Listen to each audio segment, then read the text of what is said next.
Like, he'd been there and he's like, this is bullshit. There must have been a stand down order. It's like, you're going to try to pull that over on conservatives while they're pissed and hurting. Like, big mistake. And then he publishes that article, and then she has more to bring. And then she calls on Dave and Tucker to be like, say what you know. And I'm really hoping that she stays safe, because holy shit, has she put a target on her back.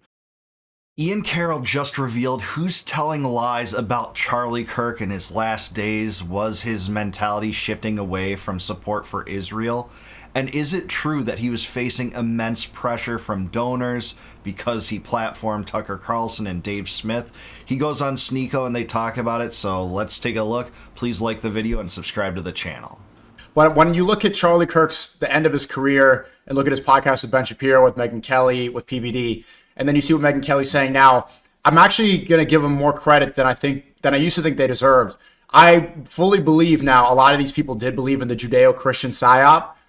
And I thought beforehand that they were all just paid shills and they knew what they were doing. I think a lot of these people really fully believed in what Ted Cruz is saying about God must bless those that bless the state of Israel. And they really didn't know they were on the wrong side. Yep. I think so. Take Charlie Kirk as one example. I don't know the guy, didn't know him. But if you just kind of like imagine what we know about his life, dude came up in conservative politics long before October 7th, when Israel was just quietly doing their shit over there. Mm-hmm. And it would be very easy to have come up in conservative politics at that time and not really had any spotlight shined on all of Israel's crimes. And instead, you get into politics and you're meeting all of these pro-Israel people that in real life, especially when they're trying to like help you and you're coming up and you're a rising star, I'm sure they treat you super nice and they're super wonderful people to you. So you make all these friends on the way up and they help you build this incredible organization that's like helping you do everything you could ever believe in. And you form all these incredible bonds. And like, it's like in real life, people are people, right? And so like, it's not hard to imagine coming up in that environment and thereby coming to understand where they come from and their culture and their perspective on the world and seeing it as like kind of your own, especially with his religious like take on it all. Yeah, absolutely. I'm a Protestant, and I can say a lot of Protestants are inundated with this mentality that you have to support Israel. I don't believe that. Thankfully, I haven't been, just propagandized through my religious adherence. I attend Church of Christ. About that, but it's not only that, and there are Catholics that embrace this. It's not as many, clearly so. The Catholic Church doesn't teach dispensationalism, but that's a true problem in religion. But on top of that, you have an education system controlled by the state. And guess what the state does? It has maintained an Israel first attitude. They're the #1 recipient of foreign policy, over $3 billion in its history, and the U.S. just sent them $20 billion last year. It's willing to look the other way at what Netanyahu does in Gaza, gets dragged into a war with Iran, deposed Assad on behalf of Israel, partially was drawn into overthrowing Saddam because of Israel. Over and over and over again, we are getting that propaganda in our schools too. So you can definitely see how this happens. And I totally agree. I think a lot of these people truly believed it, truly believed the Ted Cruz line when he lied about saying that, in Genesis it says, bless those who bless Israel and curse those who curse Israel. It doesn't say that. God's talking to Abram in that passage, and it doesn't refer to the modern state of Israel, which is the product of a globalist enterprise, a UN mandate, and a complete land redistribution scheme that forced the Nakba. That's the truth. It's like, I can understand how he would earnestly believe the Zionist perspective and think that that is the right side of history to be on here. But then you get that clip from the PBD podcast where October 7th had just happened. And it was like, I'm pretty sure that clip was within a week or two of October 7th. And Charlie Kirk, the thing about him is that he was so informed and deeply involved in politics that he understood the Israeli government, not as a monolith, but as a, mixture of parties and factions all vying for power in Israel. And he understood the history. And so he knew that like, Benjamin Netanyahu is not the whole government, and that the current party is not the whole government, and that like he'd been there and he's like, this is bullshit. There must have been a stand down order. All right, a few things about that. Ian's mostly right about this. It wasn't a week or two after October 7th. It was actually 5 days after. It was October 12th of 2023. I've looked back, watched that whole interview, talked to a lot of people in my comments section about it. So this wasn't recent. This was almost 2 years ago now. And he did express that. That's the truth. He did say, hey, I don't think there could have been a stand down here. But at the same time, it's really selective to say that in isolation and just ignore the next 22 months from Charlie Kirk, if you ask me, because there is a mixed bag. He did acknowledge that, and trust me, that's not something that Netanyahu or the Likudniks wanted you to say. But take a look at this. He tweeted this 2 days after that interview. He said, "Don't listen to the haters. I unequivocally stand with Israel and its right to defend itself." That's classic Zionist Hasbara propaganda. He said Israel has the right to kill every last Hamas terrorist. So he really was towing the line, especially in the fervor of those times. And he generally maintained this for the next 22 months or so. And, there is some evidence that he was wrestling with this and in some ways adjusting his feelings toward Israel toward the end of his life. Several friends have said he hated Netanyahu. He thought he was a manipulator. That's what Max Blumenthal's Grayzone article said. He started to openly entertain the possibility that Epstein was working for Mossad. He listed that among several options, including a possible Saudi intelligence agent or American intelligence agent, etc. And that's not something the powers that be wanted to see him say. So I just wanted to provide some clarity there. And so that, in my mind, October 7th is the beginning of the change in the man. But I don't really know how to, I don't know what he was thinking. I never really paid it. I think a lot of us, I just kind of caricaturized him. I just kind of treated him like an Israel bobblehead and didn't really take him seriously, which I regret now. I was speaking about that yesterday. I don't agree with this. I don't think that there is a turn you can see from that date, given what I just shared in the next, 22 months. A lot of people, and it kind of disrupts the narrative that this was a recent shift, in the last several months, including his opposition to bombing Iran, which he did, opposing neocons like Ben Shapiro and Mark Levin, who wanted that, where Charlie Kirk went to the president and urged him not to bomb Iran. Don't get us embroiled in these regime change affairs that, the people running Washington and its foreign policy have wanted, talking about the neocons. So I don't think that October 7th was the start of any change. So I'll have to disagree with Ian there. It kind of feels like a bit of a lesson for the other side of that aisle too, of fuck, dude, maybe there was more conversation to be had there than people like us realized. I bet that if I'd sat down with him, it would have been a pretty fucking cool conversation, actually, based on what I'm seeing, now that I'm actually paying attention. I think in hindsight's 2020, you're right. And I used to attack Charlie Kirk quite a bit. But I think people like him also deserve some blame. Yeah, I would have had a conversation. But when he's tweeting stuff like Islam is not compatible with Western civilization, from my perspective, how am I going to be earnest and reach out and, hey, let's have a conversation? It's no, he's attacking my existence and, a lot of my brothers. So I'm going to go hit back. And I tweet, Israel is not compatible with Western civilization. And ironically, they quote that in the New York Post and New York Times to call me anti-Semitic. His quote doesn't get him canceled anywhere. So I understand it would have been beneficial, but he deserves some responsibility for not being, for avoiding debates and avoiding almost anybody except for Dave Smith.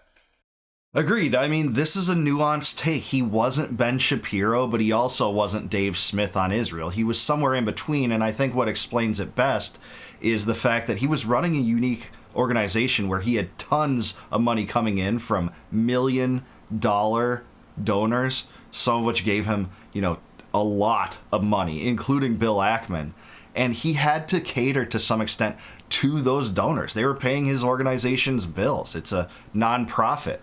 And he also worked with on-the-ground activists, young people, who are predominantly turning away from Israel, even on the right. So he maintained a balance between those perspectives, maybe irrespective of his own mentality on these issues. And I think that explains, his positioning more than anything. Yep. Yeah, absolutely. I think that it's an interesting balance to try to figure out the line between giving people the grace and having the conversations and then being yeah, but that's your, you got to stand on what you're saying. You got to stand behind what you said, that was your identity and your truth. But it's like, it's fucking wild. It's not surprising, but it's fucking wild to watch Pam Bondi and our government come out and try to pass speech laws in response to this. Is like, oh my God, you fucking retards. Like, if like you can't come up with anything that Charlie Kirk stood for more than free speech, and B, it's like you're gonna try to pull that over on conservatives while they're pissed and hurting. Like, big mistake. I couldn't agree more. We should take that as a resignation letter, as my friend Clint Russell said, as if covering up a child sex trafficking ring that was likely an Israeli intelligence operation wasn't enough. That Pam Bondi is saying that the same thing that was indistinguishable from Tim Walz, Kamala Harris, John Kerry, AOC, and Hillary Clinton on the eve of the last election that Trump and his team campaigned on, and now you're bringing the DOJ to use language that's indistinguishable from what the Democrats were saying about policing disinformation on the internet. Get out of here with that. That's insane. I kind of get the feeling that if they hadn't tried to go that far, they might not have like gotten people like Tucker to speak so candidly, because most of what Tucker put into his show last night was sort of about free speech and about how his Christian faith and like the Christian perspective that he thinks Charlie embodied is like, that's antithetical to these speech laws. And so I kind of think that they like, the government has sort of like awoken more of a bear than they needed to.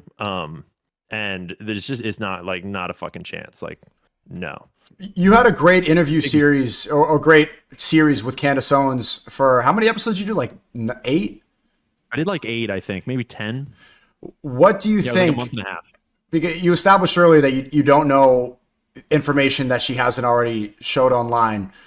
It's a 2-part question again. What do you think of her podcast recently since Charlie Kirk's death, which have been huge viewership, 250,000 viewers live? Huge. She's killing it. And what information do you think she has that is not released yet? I'm thinking about this a lot. And I'm kind of like on pins and needles about it. At first, before her first episode, I was super nervous what she was going to do, because I had come out pretty fucking hard. I definitely got ahead of my skis on my first tweet. It was like the morning after or 2 days later or something. And enough had come out and I was like, all right, I'm just going to fucking post something sassy. And I was like, Israel fucking just shot themselves. Got a lot of pushback about it. So I was kind of on pins and needles. Great tweet. To see, it was good. It was a good tweet.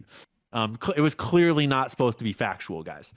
And so I'm sort of sitting there waiting, knowing that Candace knows more than just about anybody. And she's closer to like Charlie's personal life and like what his wife might want to happen now and what is and is not right now. And like, if she comes out and is like, we're not touching the Israel thing, I'm not touching the Israel thing, that's bullshit, it's just this shooter, it's all regular, whatever, I would be like, fuck, dude, I look like an idiot now. But you know, I would have had to live with it. But I knew and suspected that was like, I knew that was not the case. Yeah, and I totally agree. Candace's show is breaking the internet right now with live streams that have had over 300,000 people at one time. Actually, her first homage to Charlie Kirk, it was just personal, not touching on any of the Israel stuff or political things and angles related to this, broke 1 million online streamers at one time. I've never seen that on YouTube, so this is incredible. She's covering this case in depth. Some of the things she's touching on I really agree with. The FBI story doesn't mesh with, you know, reality when we apply a little bit of scrutiny, and some things I think are red herrings or that she's wrong about. I've done some analysis on those videos, but yeah, the fact that it's her and Tucker Carlson and Dave Smith and people bringing receipts corroborating the fact that he did have a different mentality toward Israel toward the end of his life than he did, you know, on October 7th. Certainly so. That I do believe to some extent, but I do believe that narrative is a little bit selective. If you listen to his interview with Megyn Kelly, you know, he does express the frustration he's feeling from Zionist donors, you know, questioning his integrity. His anger leaps off the screen when he talks about that with Megyn, but then in the same interview, he doubled down on some propaganda like we can't trust any of the images coming out of Gaza, it's just Hamas, and this isn't a genocide, and you know, the standard Hasbara narrative. So it's selective, but there is something there. It's worth covering. It is a story regardless of what you think about this issue and Israel's culpability in his murder. Certainly so. I had exchanged one text message with her or something like that, and I just kind of knew, like, from the vibes, I was like, yeah, there's more going on here. And holy shit, she delivered. That first episode she did, that's now like probably at 10 million views. I thought the information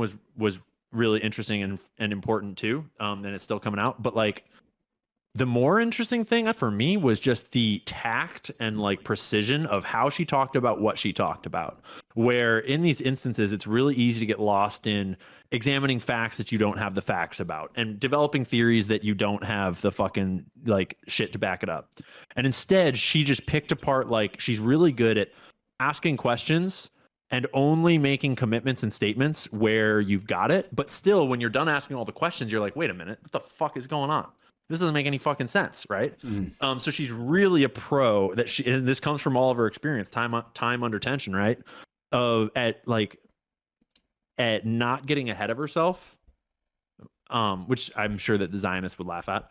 But like, you know, painting the picture the way like we really know, like not saying anything we don't know, but like that's all you need to say to realize that the president of France is married to a fucking dude. And it might be his family member. It's like, yeah, the Macron story, that's not my cup of tea, and I know Candace has covered that story in depth, but man, what I admire about Candace is she's a total piranha. She's a total piranha against the regime, against the establishment when it covers things up. The Epstein story, her coverage of that story is absolutely fantastic, and I've gone down the rabbit hole in that, reading Whitney Webb and, you know, learning a lot about that story. And she's covered it basically better than just about anyone, except for maybe Whitney Webb, if you ask me. You know, there's some things that I disagree with her on regarding this shooting and her thinking that, you know, there has to be multiple individuals involved. But, you know, she's sharing the truth and she wants to get to the bottom of the murder of her friend. There's nothing more admirable than that. And you can see in her eye, the commitment to that, the zeal for doing that, and I think that's one of her best qualities. Shit, dog. And so in this case,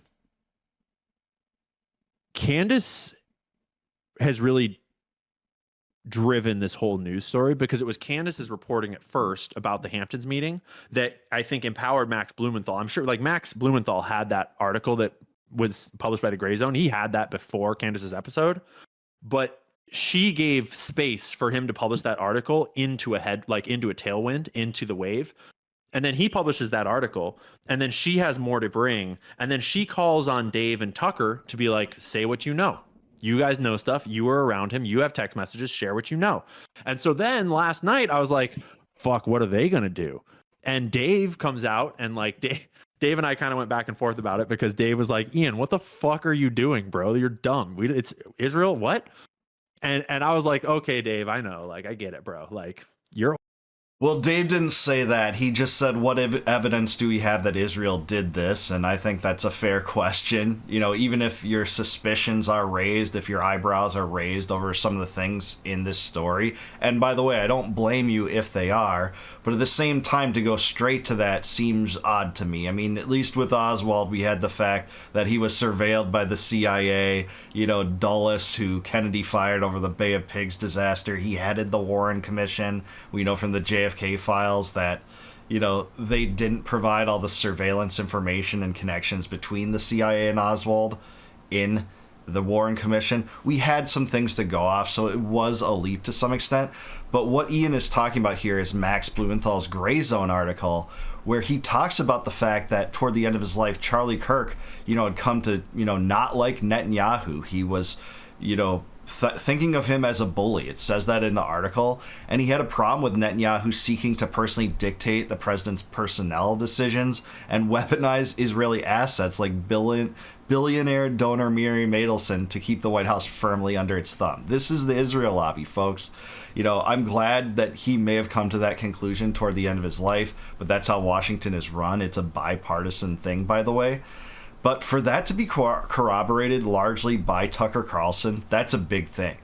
And by Candace Owens. People that were close to him, that talked to him personally about these issues, it does make this a story. Again, regardless of what you think happened here, this is a story. Older and wiser than me, and, you know, we don't know yet. But then Dave was like, that being said, I do have 2 text messages, and I do like Dave was like very clearly like, yeah, I do feel like what they're saying about Charlie is like, kind of right. Tucker, very much the same stance and like very much did not disappoint.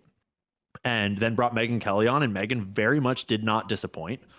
And so it's just wild how much like Candace understood the landscape. She understood the players. She knew them personally. And she knew that like we all care about this enough that I'm going to fucking call these guys out and tell you like Dave Smith has never published a text message in his life. He doesn't do that. Right.